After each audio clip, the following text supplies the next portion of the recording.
আৰু যাৰ বাবে এতিয়া ব্যৱসায়ীসকলৰ মাজত হাহাকাৰ লাগিছে ক্ষুদ্ৰ ব্যৱসায়ীসকলৰ মাজত হাহাকাৰ আৰু একে সময়তে হাহাকাৰ লাগিছে বাছ মালিকসকলৰ মাজত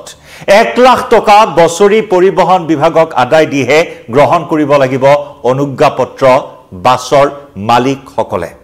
নমস্কাৰ প্ৰিয় দৰ্শক মই জয়ন্ত মাধৱ গোস্বামী আপোনাক স্বাগতম জনাইছো নিউজ 18 অসম নৰ্থ ইষ্টৰ ডিজিটেল লাইভলৈ এটাৰ পিছত আনটো ৰামটাঙন পৰি আছে সকলোৰে ওপৰত সৰ্বসাধাৰণ ৰাইজৰ ওপৰত আৰু এতিয়া খাটি খোৱা শাক-পাচলি ব্যৱসায়ীসকলৰ ওপৰতো পুনৰ আন এক ৰামটাঙন পৰিবলৈ গৈ আছে আওপকীয়াকৈ কাৰণ এতিয়া পৰিবহন বিভাগৰ এটা নতুন নীতি নতুন সিদ্ধান্ত যে বাছ মালিকসকলে লাইন বাছ আৰু নৈশ বাছৰ মালিকসকলে বছৰত 1 লাখ টকা পৰিশোধ কৰি অনুজ্ঞাপত্ৰ গ্ৰহণ কৰিব লাগিব পৰিবহন বিভাগৰ পৰা বছৰত 1 লাখ টকা পৰিশোধ কৰিব লাগিব আৰু এই পৰিশোধ কৰিবলগীয়া টকাখিনি হৈছে বাছত লাইন বাছত আৰু নৈশ বাছত সৰবৰাহ কৰা অন্যান্য সামগ্ৰী আৰু শাক-পাচলিৰ বাবদ পৰিবহন বিভাগক বাছ মালিকসকলে আদায় দিব লাগিব 1 লাখ টকা আৰু তেতিয়াহে অনুজ্ঞাপত্ৰ গ্ৰহণ কৰিব পাৰিব পৰিবহন বিভাগৰ পৰা বাছৰ মালিকসকলে বাছত যে সামগ্ৰী কঢ়িওৱা হয় বিশেষকৈ উজনিৰ পৰা নামনিলৈ ক্ষুদ্ৰ ব্যৱসায়ীসকলে শাক-পাচলিৰ পৰা আৰম্ভ কৰি অন্যান্য সামগ্ৰী পৰিবহন কৰে বা সৰবৰাহ কৰে ঠিক তেনেদৰে নামনিৰ পৰা উজনিলৈ যিসমূহ বাহন বা বাছত শাক-পাচলি বা অন্যান্য সামগ্ৰী পৰিবহন কৰা হয় সৰবৰাহ কৰা হয়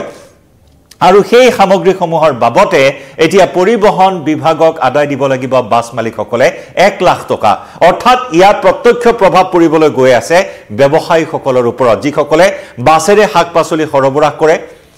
বাছেৰে শাক-পাচলি সৰবৰাহ কৰি বিক্ৰী কৰি পৰিয়াল পোহপাল দিছে খাটি খোৱা সেই সকল ক্ষুদ্ৰ ব্যৱসায়ীৰ ওপৰত ৰামটাঙন পৰিবলৈ গৈ আছে পৰিবহন বিভাগৰ এই হঠকাৰিতাক কেন্দ্ৰ কৰি আমি পুনৰ জনাইছো লাইন বাছ নৈশ বাছৰ ওপৰত শাক-পাচলি আন বয় বস্তু কঢ়িয়াই লৈ যোৱাৰ বাবদ পৰিবহন বিভাগত বছৰি 1 লাখ টকা পৰিশোধ কৰি অনুজ্ঞাপত্ৰ গ্ৰহণ কৰিব লাগিব বাছসমূহৰ গৰাকীয়ে এবাৰ ভাবক কেনেকুৱা ধৰণৰ এটা নীতি এটা সিদ্ধান্ত গ্ৰহণ কৰা হৈছে এতিয়া প্ৰশ্ন হ'ল যে শাক-পাচলি সৰবৰাহৰ নামত বাছ মালিকসকলে যদি এই 1 লাখ টকা অতিৰিক্ত দিবলগীয়া হয় পৰিবহন বিভাগক তেতিয়া হলে বাছ মালিকসকলে ক'ৰ পৰা সংগ্ৰহ কৰিব 1 লাখ টকা অৰ্থাৎ যিসকলে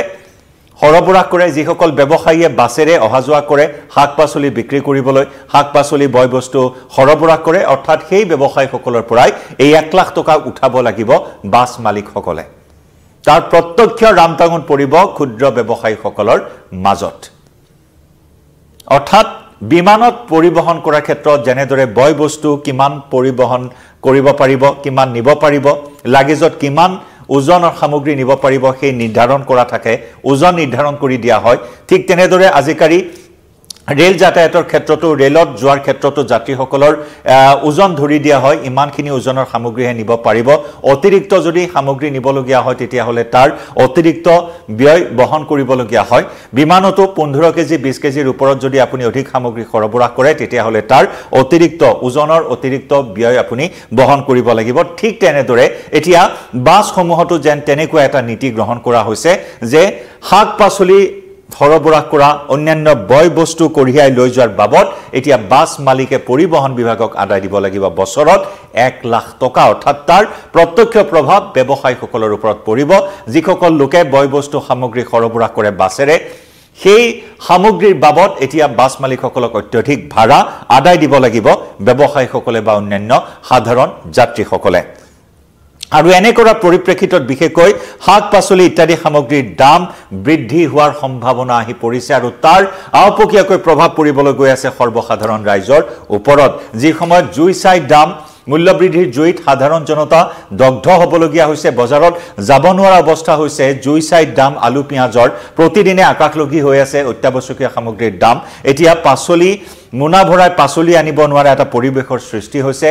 আপোনাৰ পকেট উদং হৈ পৰে বজাৰলৈ গলে বাজেট নিমিলা হৈ পৰে সকলো পৰিয়ালৰ অংক জংকপংক হৈ পৰে অত্যধিক মূল্যবৃদ্ধিৰ বাবে আৰু এনেকুৱা ধৰণৰ মূল্যবৃদ্ধিৰ জুইৰ মাজতে এনেকুৱা এটা হঠকাৰী সিদ্ধান্ত গ্ৰহণ কৰিছে পৰিবহন বিভাগে বিশেষকৈ নৈশ বাছৰ ওপৰত নামনিৰ পৰা উজনিৰ বিভিন্ন জিলালৈ উঠাই অনা শাক পাচলি আৰু অন্যান্য সা সামগ্ৰী তথা উজনিৰ পৰা নামনিলৈ বাছেৰে যোৱা সামগ্ৰীৰ পৰিবহণ ব্যয়ত অত্যধিক খৰচৰ সন্মুখীন হ'ব লাগিব এতিয়া ব্যৱসায়ীসকল আৰু তাৰ বজাৰত প্ৰভাৱ পৰিবলৈ গৈ আছে এই সিদ্ধান্তৰ প্ৰভাৱ এতিয়া বজাৰত পৰিবলৈ গৈ আছে ইফালে সিন্ডিকেটৰ দৌৰাত্মৰ বাবে বজাৰত অত্যাৱশ্যকীয় সামগ্ৰীৰ জুইচাই দাম সদায় আমি কৈ আহিছো সেই খবৰ জনাই আহিছো আপুনি নিজেও ভুক্তভোগী বজাৰত গৈ কি পৰিস্থিতিৰ সন্মুখীন হয় আপুনি আলু পিয়াজ কিনিব নোৱাৰা অৱস্থাৰ সৃষ্টি হৈছে চৌদিশে মহঙা পৰিৱেশ বিভিন্ন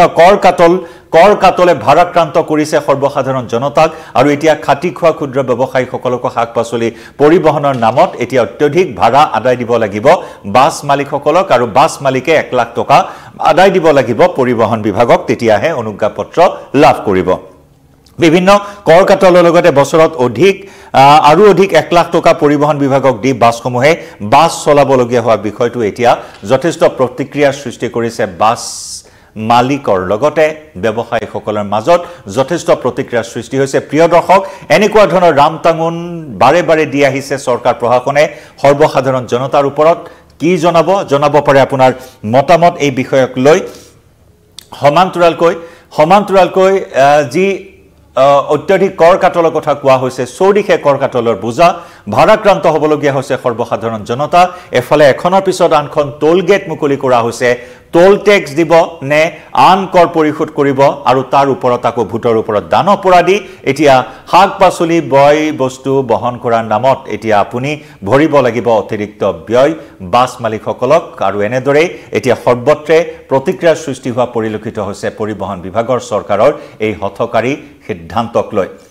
গতিকে প্ৰিয় দৰ্শক জনাওক আপোনাৰো মতামত এখনৰ পিছত আনখন টোল গেট এফালে বাৰিষা আহিলে বাৰিষা ৰজুহাতত শাক-পাচলিৰ দাম বাঢ়ে পেট্ৰল ডিজেলৰ মূল্য বৃদ্ধিৰ ফলত শাক-পাচলিৰ দাম বাঢ়ে গতিকে এনেদৰে এটাৰ ওপৰত আনটো ৰামটাঙুন পৰি গৈছে সৰ্বসাধাৰণ জনতাৰ ওপৰত জনাওক আপোনাৰ মতামত ধন্যবাদ